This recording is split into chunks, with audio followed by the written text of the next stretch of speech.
Hiya, this is going to be a fairly short video because as you can see it's winter time, so there's nothing to do on the farm except feed the animals, and I've already fed the animals for today. But I just wanted to cover off a few things. You notice I've picked up an old two-wheeled motorbike there, which I've painted up to look like an old Suzuki. I quite like this mod because it looks like a motorbike, a Japanese motorbike from the late 70s sort of thing, that style, so I quite like that. I do, if I'm riding this motorbike or the Harley Davidson, obviously I have to turn off the what's it called, the I've got a mod there, the yes, the real wheels mod, the one that allows tractors and things to dig into the mud and get stuck, because for whatever reason the two-wheeled vehicles, all the motorbikes and bicycles, don't like that wheels mod. But so common sense would say either get rid of the motorbikes or get rid of the wheels mod.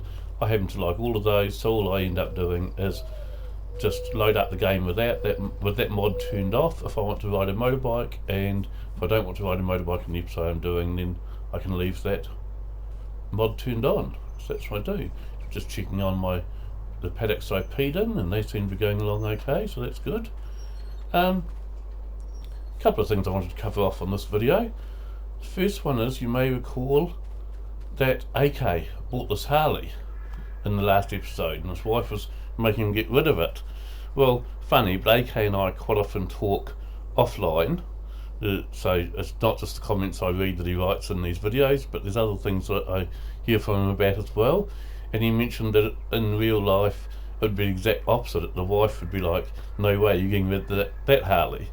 So I've decided that rather than AK selling me the Harley, which was originally going to be the plan, he agreed to sell it to me, but he was going to take his wife for one ride on it first. She agreed to go along with that plan, as long as he was willing to get rid of it. So they left here with her on the back and him on the front. They were gone for a good 20-25 minutes, I suppose. When they returned, she was on the front and he was on the back, and apparently they're not getting rid of the Harley now, so I won't be able to buy that Harley. Now, my original plan with this Harley was I downloaded the Follow Me mod, and I was going to have a Harley for myself, a Harley for AK, a Harley for his wife BK, a Harley for the Fury Machine Gaming, and a Harley for PA Playboy. See, I didn't forget you, PA Playboy. And I was going to have all these Harleys going for a ride together around the map using the Follow Me mod. But I tried that and I cannot get the Follow Me mod to work with the Harleys, so I don't know whether it's something wrong with how I'm trying to use the Follow Me, because that's not a mod I've ever used on FX22 before, or whether it's something wrong with the Harleys. So I will give it another try, and hopefully I'll be able to get that to work. Another thing I wanted to show you is over at Fury Machine Gaming's place. I know that AK commented on this truck. He absolutely loved this truck with the framework on the back. The framework is actually optional, you can take that off. And I just thought I'd point out the other truck that Fury Machine Gaming's also got, which is this old GMC one here. And I'm just going to shut up while I start it, because it's really neat when this one starts, so have a listen.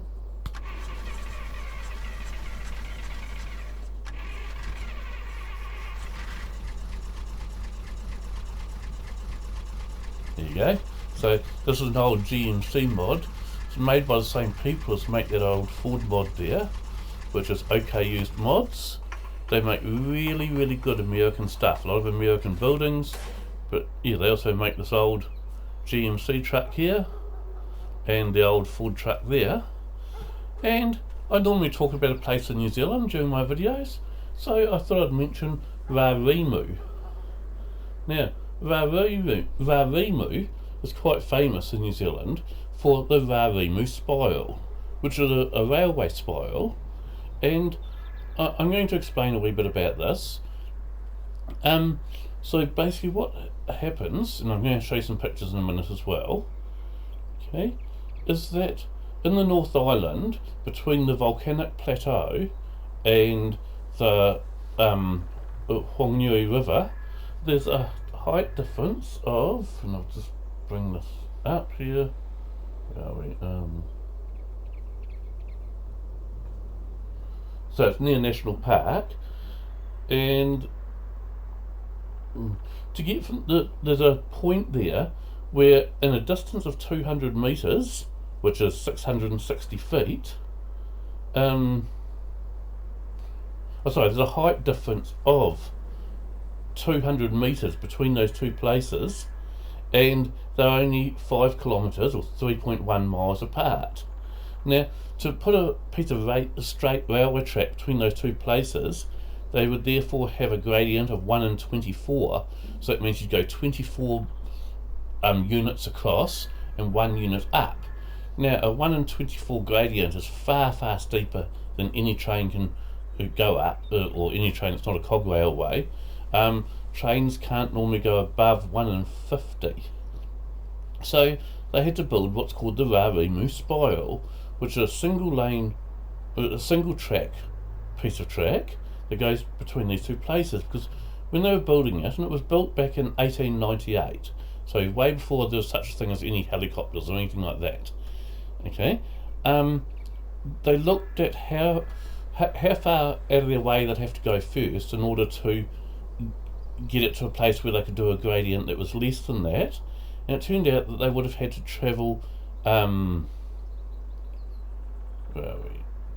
kilometres further down, and even then they'd have to add in an extra 9 viaducts.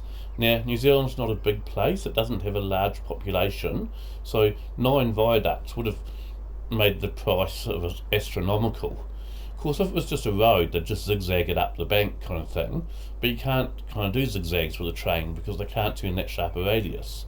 So they made the Raurimu Spiral instead. Now, one of the amazing things about the Raurimu Spiral is there's no point of land that you can stand at and see the whole thing. So the person that actually designed it must have sort of had a lot of it in his head, because there's no way he could have stood at any point and said, oh, now I can see where I want the track to go. Now I'm just going to skip out of here for a second, so I'm going to show you the pictures of the Raurimu Spiral. Okay, so because these things are always easier to explain when there's pictures go along with it. So let's have a look. This should be coming up. Here we go. So the black bits here is the track. So he designed it, goes around here, around here. There's a very, very short tunnel there, then a bit of a longer tunnel from there to there, and then around and around. Now, this sort of track, this sort of thing is reasonably common in Switzerland, although in Switzerland it normally involves lots and lots of tunnels to achieve this look. Tunnels are very, very expensive to make. They couldn't have done it if it needed too many tunnels. It just wouldn't have been affordable. And I'll show you here. So here's a photo of the actual track that you can see. Now that's photos taken from a helicopter. As I said, you can't see the whole thing from any given point on the land. So given that there weren't such a thing as helicopters when this was made, it really was a very brilliant piece of engineering, a real engineering feat to be able to do that. But by doing that track, it allowed the trains, the steepest part of the Raurimu Spiral is 1 in 52. And as I said, you don't want to go below 1 in 50 to probably the maximum steepness you can go without putting in a cog railway. So 1 in 52 is getting pretty close to the steepest you can go. But by twisting all the track around like this, they managed to gain the extra height they needed in the small distance they had to do it in, without having to pay for very expensive viaducts or very expensive tunnels. Now, funny thing with tunnels, I have a brother who's into model railway, and one of the things that he really hates about model railway, and I must admit ever since he pointed it out to me, I really hate it too, is when you get someone, they build a nice layout and they have a little hill off on one corner of the layout, and the train will come across a bridge or something and then make a beeline for the hill just so they can put a tunnel in there.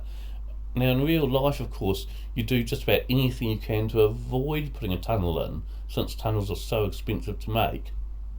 So when you've only got one little hill on the whole layout and all the rest of it's flat, and the track's making a beeline for that hill just so you can have a tunnel, it looks very, very unrealistic. So my brother always claims that you should either have no tunnels on your layout, or you should have a whole ridge line across the layout so you've got no option to get from one side to the other except by having a tunnel or two. Now, while we're talking about the Raurimu Spiral, this railway spiral, I'll also just mention that, now I don't know whether this is folklore, but certainly it's a very, very well-known tale, so it's probably more than likely true, is that there was an instance at one stage where, so legend has it that a locomotive engineer once engaged the emergency brakes and it started really, really panicking because he saw the red light of the back of a train in the distance when going around the Raurimu Spiral, not realising, it took him a minute or two to realise that it was actually the rear of his own guard's van that he was seeing, because of the way the train was going around the spiral and the length of the train. So he just about had a heart attack thinking that he was gaining on this other train, they were going to have an accident, when it was actually the back of his own train that he was seeing at the time. So, yeah, that's why I thought I'd share with you today about the Raurimu Spiral. And so, okay, this one wasn't actually about a country town or anything, but I thought it was something really, really interesting. And I'd be interested to know if other people enjoyed that story, because if they do, I've got other stories like that about other places of interest in New Zealand and things that I'm more than happy to share. As I said, this one's only going to be a short video because there really isn't any farming to do today, and I'm probably just going to end up fast forwarding through winter. That's pretty much what I do. I fast forward through the day, get to the next morning, feed the animals, then fast forward through the rest of the day to the next day, feed the animals, and so on. And the only reason I do that is that I can't actually give the animals enough food to get them through more than one day, so they have to be fed absolutely every day on this farm. But thank you for listening, and I'll talk to you all again later. Bye.